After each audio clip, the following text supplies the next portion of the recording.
வணக்கம். பீர்க்கங்காய் சட்னி செய்ய தேவையான பொருட்கள் என்னென்னா, ஒரு பீர்க்கங்காயை தோல் செத்திட்டு எடுத்துருங்க. இது போல் கட் பண்ணி வச்சுக்கோங்க. ஒரு மீடியம் சைஸ் தக்காளி சின்னதாக கட் பண்ணி வச்சுருக்கேன். ஒரு பெரிய சைஸ் பெரிய வெங்காயத்தை சின்னதாக கட் பண்ணி வச்சுருக்கேன். 4 வரமிளகாய், ஒரு சின்ன துண்டு புளி, தாளிப்புக்கு 1 டீஸ்பூன் கடுகு, தேவையான அளவு கருவேப்பிலை எடுத்துக்கோங்க. எண்ணெய் தேவையான அளவு, உப்பு சட்னிக்கு தேவையான அளவு. இது தோசை இட்லிக்கு சூப்பரான சைட் டிஷ்ஷாக இருக்கும். இது எப்படி செய்யலான்னு இப்போ பார்க்கலாம். கடாய் ஹீட் ஆனதும் வதக்க தேவையான அளவு எண்ணெய் ஊற்றிக்கோங்க. எண்ணெய் சூடாயிடுச்சு. வரமிளகாய் சேர்த்துக்கலாம். கருகிடாம எடுத்துக்கோங்க.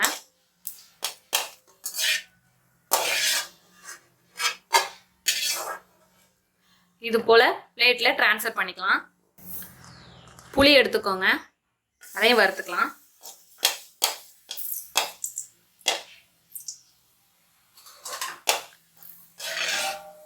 அதையும் அதே பிளேட்லயே எடுத்துப்போம். வெங்காயம்,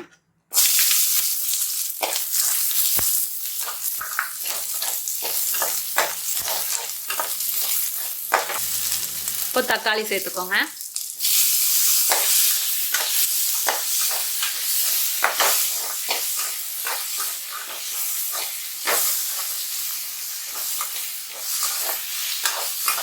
நல்லா வதங்கட்டும்.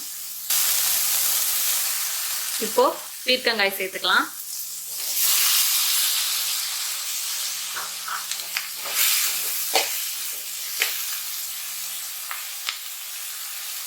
இதுலயே சட்னிக்கு தேவையான அளவு உப்பு சேர்த்துக்கலாம். உப்பு இப்பயே ஏன் சேர்க்கிறேன்னா சீக்கிரம் வதங்கும், அதுக்காக.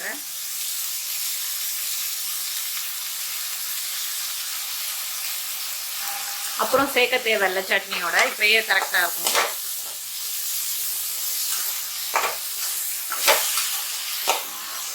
நல்லா வதங்கட்டும்.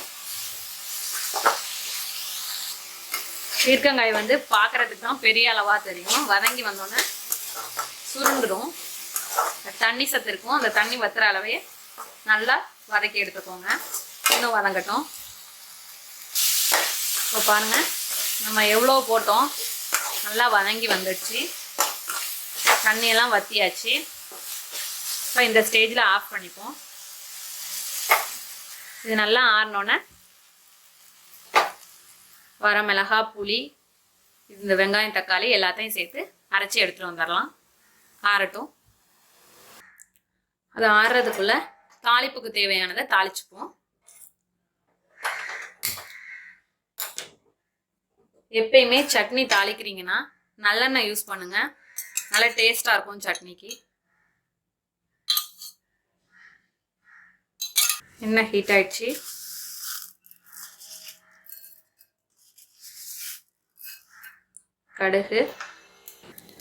கடுகு பொரிஞ்சதும் கருவேப்பிலை. அவ்வளோதான். ஸ்டவ் ஆஃப் பண்ணிடலாம். இப்போ இந்த அளவுக்கு அரைச்சி எடுத்துட்டு வந்துடுங்க. ஓரளவு இந்த பதத்துக்கு அரைச்சி எடுத்துக்கோங்க. இப்போ தாளிச்சு வச்சிருக்க கடுகு கருவேப்பிலையை சேர்த்து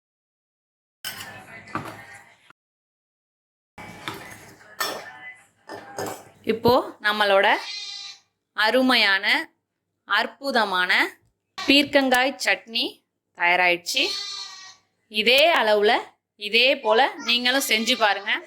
செஞ்சு பார்த்துட்டு எப்படி வந்துச்சுன்னு கமெண்ட்டில் சொல்லுங்கள். தேங்க்யூ.